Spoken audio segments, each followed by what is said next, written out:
Yoksa da Tatyana Tekinskaya öz halkı üçün näme peýda berip biljekdi. Ol bu kıyın döwürde ýekeje zat edip biljekdi.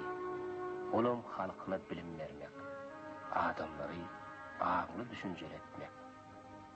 Tekinskaya eger halk düşünjeli bolsa, onu durmuşam üýtgärdi pikir edýärdi. Hut artykda Tatyana Tekinskaya halkyň özüne bolan ýakymly täsirini duýdy. Ol ilkinji gedek halk bilen asnaşdy. İlkinji gedek türkmenler üçin mekdep açdy. Bu hereketler üçin ol özüne hop salýanyny aňsada öz pikirinden dänmedi. Yerli halk Tatyananyň mertebesini belin tutup, o artyk gullip at boýarlar. Oňa öz alyp barýan işini gollaw gerekdi. Iň esasy duýgudyş, ýollaş gerekdi. Durmuş artyk gul Tekinskaýany artykly ýigit Orazyly çekişi bilen atnaşdyrýar. Olaryň kıyıdlary bolýar. Anny gullip at boýarlar. Ýöne ýene-de keçik bar bu denanyň tepesinden inýär. Kapitan Gurdzinskiň Aşgabatyň gözlügi punktyna ýazan hatynlar. Türkmenleriň artyň gula atlandyrýan Tekinskaya molumy artykly türkmen Orazyly çekişi oğlu bilen ýaşaýar. Onuň Tekinskaýanyň bir çagasy bar. Artykly türkmenler Tekinskaýanyň öýüne gaz barýarlar. Umumyň yerli halka kändir ýarap durýar. Ýene-de bir hat. Tatyana Mikhailovna Tekinskaya Khan Yomutskiy Muhammed Atabayev bilen dostluk aragatnaşygyny taklýar. Khan Yomutskiyň täsir etmegi bilen Tekinskaya Zakaspi oblastynda ýaşamak bilen ruslaryň onu dogduk mekanyndan zorlap alyp gidip, oň bütün durmuşyny gaýalanyny aýtmak bilen hälisini zerenýär. Graf Palenin Zakaspi oblastynda revide geçirýän mahallyny bolsa, Tekinskaya türkmenleri yerli häkimete karşı agytyrlýar. 1913-nji ýylda Muhammed Atabayewiň öýde kulüne Tekinskaýanyň oňa ýazan hatlar tapylýar. Ene şo hatlar üçin ol sürgün edilýär. Uzak Ukraina sürgün edilýär. Meniň mehriban edik dostum Muhammed Guli. Bugün meniň 30 ýaşymy dolýan boli. Bizim ülkemiziň eýilenmegine de 27 ýyl bolýar. Men öz ýaşlarymyň olaryň özüp ähli halkymyň ruhy taýdan ýokary göteriliş we azatlyk berjegine bir ynanýar. Elbetde, belki sen onu görüp bilmersiň. Emma seniň çağalaryň wagtyklaryň ol döwürde ýaşarlar. Tekinskaya Ukraina barandan Kiýewiň gubernatory Zakaspi oblastynyň naçalnygyna hat ýollap, ondan Tatyana Tekinskaýanyň geçmişi, oň syýasy garaýşlary barada maglumatlar ýollamany sorýar. Ol görgüli ýene-de eýdarlanyp başlanýar. Bu günler barada gözlü şaýat bolan Tekinskaýanyň ýeketäk diýir galan şagasy Anna Muradovna Tekinskaya atля. Это во время гражданской войны, не помню, Деникинцы, что ли. Yadıma düşýär. Garajdan oşu döwri öýmede Denikinçiler döküldiler. Bizim hemmämiz garaja bolamyzsoň jühit dürüdip atçyk boldy. Özlerim öz jaýymyzda dälle, goňşymyzyň jaýynda. Bu ýerde Arseniy daý bilen Fyokly daýda ýaşaýardy. Там жили брат и сестра, дядя Арсен и тетя Фёкла.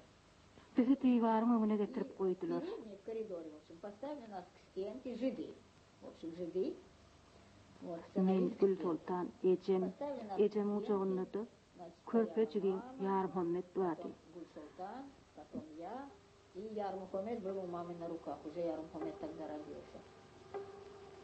Saldatlar hatara düdülüp bize tüpen çeynep başladılar. Офицер, конечно, Serhoş ofitser buyruk berjek bolupdurka, ho yokurda açık uçökte tomolup durun burada da göl düşeyi. Olatıl gramofon ekeli. Там чердак приоткрытый, и что-то голубое торчит. В общем, нашли там граммофон тоже спустили. Derre onu aşağı düşürüp plastin kayıttırıp başlayalar. Bizi şovada yattan çıkardılar. Fyokly daýda bolsa bizi billirtmen alyp gidip öz jaýyna etdi. Soňra penjereden çykaryp gowludaky köýnüji sandyga salyp girildi. Şeýdip biz halas bolduk. Ertesi gün ruhani Vasiligen Ejeme käýýär.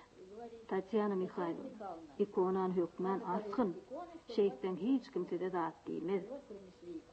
Ecem ozun öyde ikonan atıp koydu. Şondan soň bize ada vermediler. Ecem her içinden bolsa bütün nurku bilen özünü Türkmen, musulman hasap edýärdi. Mümkün, şoň üçin ol öyde ikonan hiç saçan taklamandy. Ýogam ecem Hristiýan dinini kabul eden nahyrin. Ecem ömrüni öz doğduk mekanyny küýhäp geçirdi. 1924-nji ýylda men ecem Gül Sultan üçimiz Kiýewe geldik. Buğra tamallardyk şo ýerde. Biz o ýere baryp Türkmenistana dolanyp barmak üçin ruhsat berýän hatarlyk. 1924-nji ýylda biz Türkmenistana gurdik. Watana ýetjek bolup mallaşalýan wagonlara çelli mindik. Baku gelemizde ecem erget yarawsuzlyk tapdy.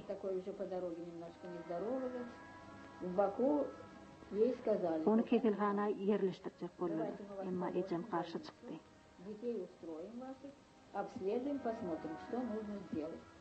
Aşgabatda mugallimliň birinji gurultaýy bolýar. Şoňa ýetişmeli diýdi. Soň deňizden aşyp Krasnovodska geldik. Ecemiň ýagdaýy has ergetleşdi.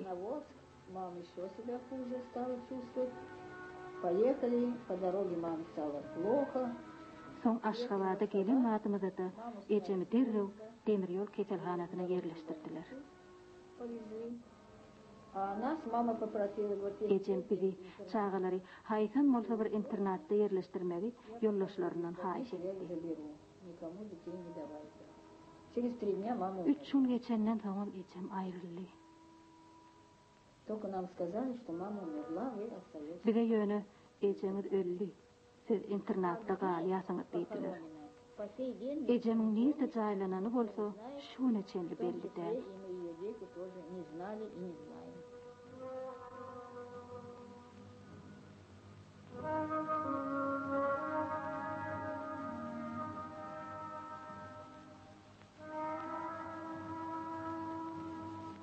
Sen kim gyýyz jagad?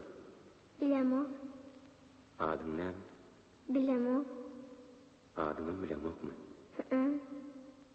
Kimiň gyýyzy ejen kakan kim? Bilemok. Men hiç de bilemok. Kimler diýerler size? Tekeler. Kimler? Tekelerdir. Düşünemokmy? Tekeler. Sen onu teke gyýyzlar, şeýlemi? Hawa tekeli.